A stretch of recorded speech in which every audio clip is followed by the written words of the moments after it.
पाकिस्तानी अदाकारा और मॉडल किंजा हाशमी ने भी जल्द ही अपनी शादी की खुशखबरी सुना दी है, जिससे उनके मद्दाह दुल्हा और दुल्हन को देखने के लिए बेताबी से इंतजार कर रहे हैं।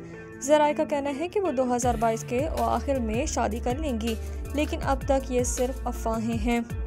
अगर हम 2021 में पाकिस्तानी अदाकारा और मॉडल किंजा हाशमी की उम्र के बारे में बात करें तो वो 24 साल की हो गई हैं और इतनी छोटी उम्र में उसने कई मशहूर पाकिस्तानी ड्रामों में कामयाबी से काम किया है। और अगर हम उनके कामयाब ड्रामे की बात करें तो ड्रामा सीरियल इश्क तमाशा के साथ अदाकार जुनैद खान और ईमन खान भी लोगों में बहुत मकबूल हुए।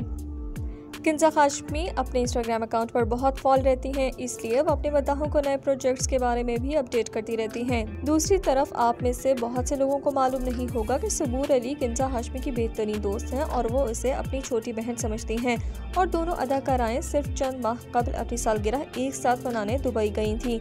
और इसमें कोई शक नहीं कि किंजा कुदरती तौर पर खूबसूरत हैं। हम देखेंगे कि किंजा हाशमी ने कुछ दिन पहले एक मॉर्निंग शो में शिरकत की थी, जिसमें उसने अपने मद्दाहों को बताया था कि वो बहुत जल्द शादी करने वाली हैं।